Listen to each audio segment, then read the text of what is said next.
Samho block पर आज धरना का दूसरा दिन है और ये भी लगातार चलेगा, अनिश्चितकालीन है। जब तक हमारा मांग पूरा नहीं हो जाएगा ये लगातार चलने वाला है।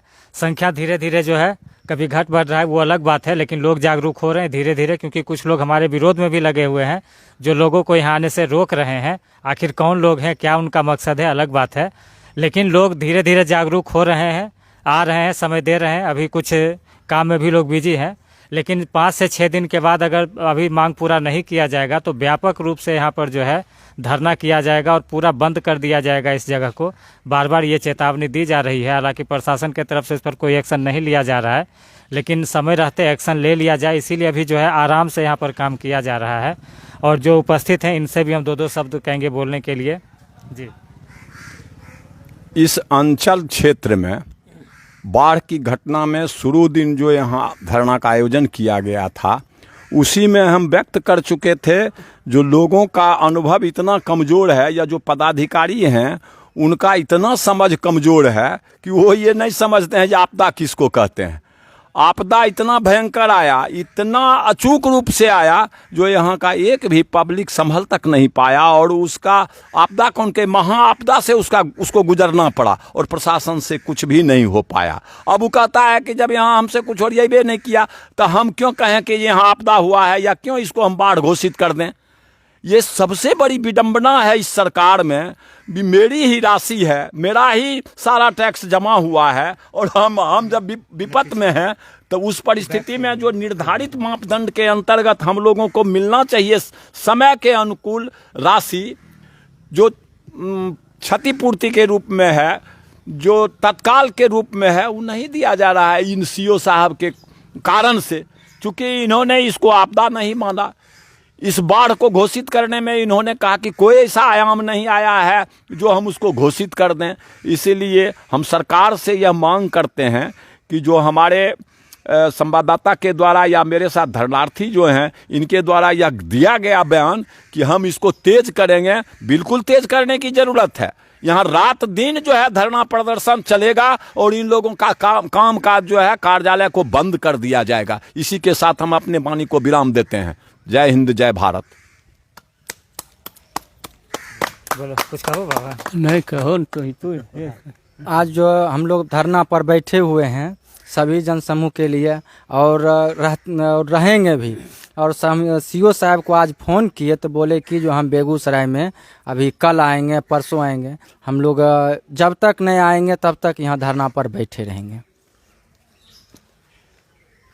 धरना का आज दूसरी दिन है। हम कल भी ब्लॉक आए थे और आज भी आए हैं और कल वीडियो साहब से बात भी हुई थी तो वीडियो साहब ने बताए थे कि जो हम 1 महीना के छुट्टी में हैं और सारे स्टाफ ब्लॉक में हैं। यहाँ पहुँचे तो स्टाफ 2-3 स्टाफ थे और कोई स्टाफ ही नहीं थे। तो पता किए जो भाई छुट्टी में हैं या कहीं ड्यूटी पर गया है, तो यहाँ पता चला कि नहीं छुट्टी लिए हैं नहीं ड्यूटी पर हैं, घर पर बैठे हुए हैं। तो ये ब्लॉक जो भी स्टाफ आते हैं समझ में नहीं आता है जी, इनका लगता है बाप का ज़मींदारी है। कितना बजे आना चाहिए, कितना बजे जाना चाहिए, इस टाइम का कोई पाबंदी यहाँ नहीं है। दूसरी बात ये है जो कि सीओ साहब ही हैं। हमको नहीं लगता है जो ये संभो प्रखंड में ये तीनों पंचायत की बात करते हैं, जो एक भी आदमी कोई कह दे जो सीओ साहब बढ़िया काम करते हैं या सीओ साहब बढ़िया से जनते के साथ काम अच्छे कर रहे हैं। इनके जैसा घटिया आज तक कोई सीओ नहीं आए हैं और हमको लगता है कि जो आएंगे भी नहीं।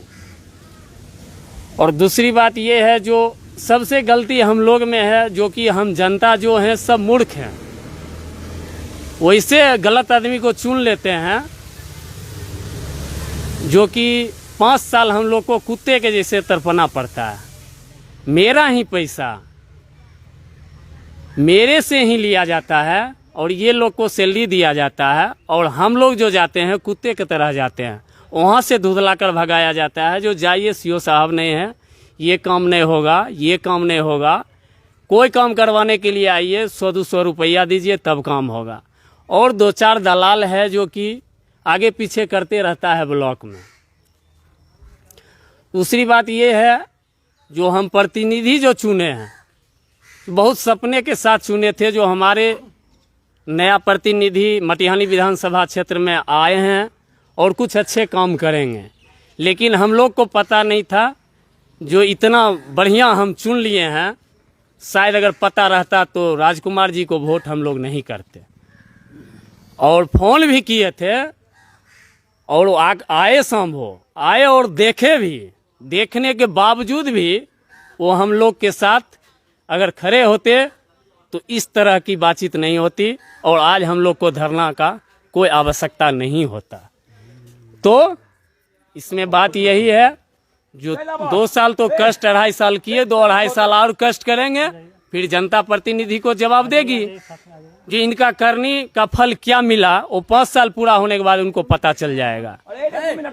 जब हम लोग नेता इसलिए चुनते हैं जो हमारे गरीब जनते को कष्ट में वो खड़ा हो, लेकिन जब वो कष्ट में, हमारे दुख दर्द में वो खड़ा नहीं उतरते हैं तो मेरे लायक प्रतिनिधि सही नहीं है, हम उनको प्रतिनिधि नहीं समझते हैं।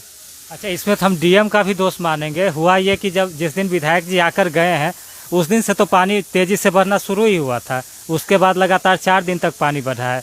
रिपोर्ट 4 दिन पहले वहाँ सबमिट हो गया कि बाढ़ जैसा कुछ नहीं है। तो 4 दिन जो बाद में पानी बढ़ा, पानी जब पीक पर था उसके बाद तो किसी का यहाँ दौरा नहीं हुआ, न डीएम का, न विधायक का, न एमपी का। पानी बढ़ना शुरू हुआ था उसी बीच हुआ है और वही देखकर वो लोग डिसाइड भी कर लिए। तो दोष तो इसमें सबका माना जाएगा। इसे हम सबको दोष दे रहे हैं, ये बात नहीं कर रहे हैं कि खाली विधायक जी का दोष है। हम डीएम साहब का भी दोष दे रहे हैं, ऐसी बात नहीं है। सीओ साहब के भी दोष दे रहे हैं। हम ये नहीं कह रहे हैं जो कि खाली विधायक जी का दोष है, डीएम साहब का भी दोष है। अभी ब्लॉक में ताला लग जाए, यहाँ धरना प्रदर्शन हम लोग दे रहे हैं, यहाँ ताला मार दे, आवे डीएम साहब आकर के दौड़ा करके पूरे क्षेत्र देख ले जो कहाँ बाढ़ आई है, कहाँ नहीं आई है, कहाँ क्षति हुआ है, दीरा लोग को नहीं हुआ है, कितना जानवर में नुकसान हुआ है, कितना फसल बचा हुआ है, कितना नष्ट हुआ। आँख है डीएम साहब को, आकर आँख से देख लेना। ठीक है, हम बोल दिए जो हमारा नुकसान हो गया, नुकसान नहीं हुआ, आकर देख लेना। तो हम लोग जो है सो विशेष क्या कहेंगे, अच्छे प्रतिनिधि और अच्छे ब्लॉक के कर्मचारी सब हैं जो आज इस दिन हमको देखना पड़ रहा है। विशेष आगे और कुछ हम नहीं कहना चाहते हैं। बोलो अपन समस्या बोलबो। अरे तो है अंधेर नगरी चौपट राजा, यहाँ का राजा अंधर है। जब पानी शुरू हुआ तो रोड बाय रोड आए और देखे जो बाढ़ नहीं हुआ है। जब जिस दिन आए उस दिन से 4 दिन तक फ्लड बढ़ता रहा, घर में पानी घुसा कि नहीं घुसा वो तो सुखाड़े में देख कर चला गया है।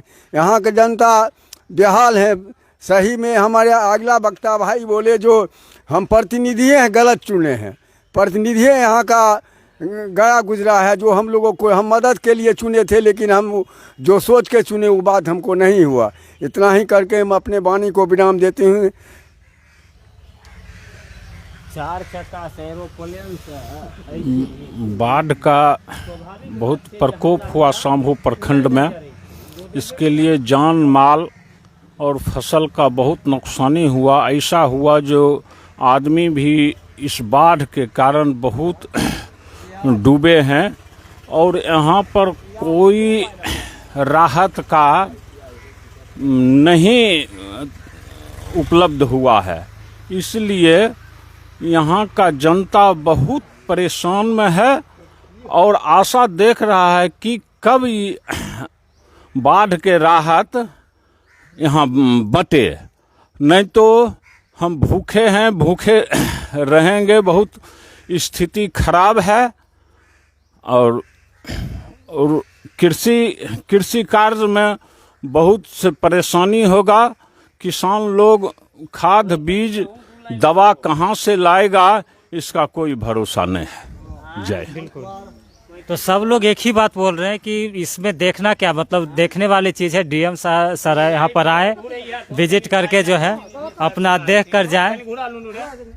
ये हमारे सांसद महोदय एवं विधायक जी, जो लोग सोचता था कि समूह में बहुत अच्छा काम हुआ, लेकिन वो काम नहीं किए, काम बिगाड़ने का काम किए। और अभी तक न प्रखंड में इतना दिन से धरना चल रहा है, इसके बारे में भी विधायक जी कुछ नहीं बोलते हैं। ये तो बड़ी अच्छी का बात है कि कोई समूह का भी जो उनके साथ देता है चटकारू लोग, वो भी अभी नहीं आते हैं यहाँ बोलने के लिए कि हमारा विधायक जी ये हैं, हमारा सरकार में रहते हुए भी हमारा नहीं आपदा घोषित हुआ। और यहाँ के कर्मचारी कहते हैं बाढ़ ही नहीं आया। हमारे प्रखंड के एक मनुष्य डूब चुका है, कई गाय भैंस चुका है और रोड टूट गया और तब भी नहीं देते हैं। और 50 गो से प्लस लाव चला है, जिसमें 80-80 लीटर डीजल प्रत्येक लाव डहाया है और तब भी बाढ़ घोषित नहीं हुआ है। ये सरकार और इनका बहुत हम अति निंदा करते हैं जो ये ढंग हुआ है।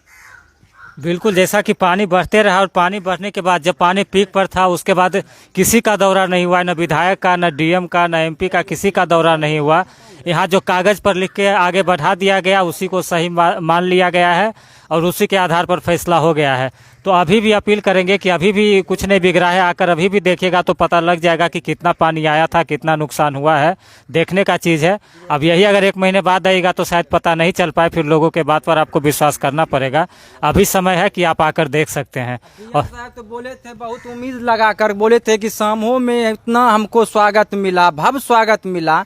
हम नहीं जानते थे समूह को लोग इतना इच्छुक होगा हमारे लिए, लेकिन क्या मजबूरी है उनके पास। अब क्या मेरे पास मजबूरी, हम भूखे सोए हुए हैं, अब क्या पता है।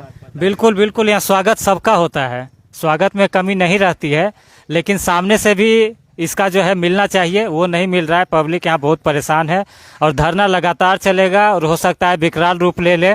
तो हम यही चाहेंगे कि जब तक ये विकराल रूप लेता है उससे पहले आप आकर जो है यहाँ पर एक बार निरीक्षण कर लें और फैसला करें कि क्या करना चाहिए, क्या नहीं करना चाहिए। और भी लोग हैं।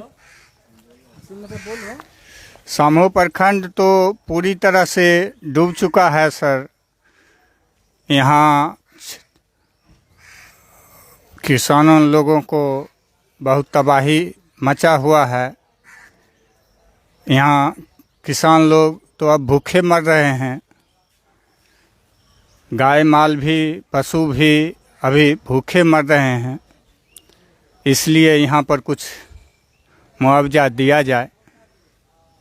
बिल्कुल, जल्द से जल्द राहत की व्यवस्था की जाए ताकि किसान को कुछ सहयोग मिले, क्योंकि कुछ दिन में खेती का काम भी शुरू होगा और इनके पास मिला जुला कर बचा कुछ नहीं है। खाद कहाँ से लाएंगे, बीज कहाँ से लाएंगे, क्योंकि फसल क्षति वो दिया जाएगा, उसमें अभी समय है। तो इस बीच में कुछ भी अगर मदद मिल जाता है तो किसानों को थोड़ा बहुत सहयोग हो जाएगा। तो इस बात को ध्यान दें और फिर एक बार आग्रह करेंगे कि आप आकर क्षेत्र का निरीक्षण करें और खुद डिसाइड करें कि बाढ़ आया था या नहीं आया था।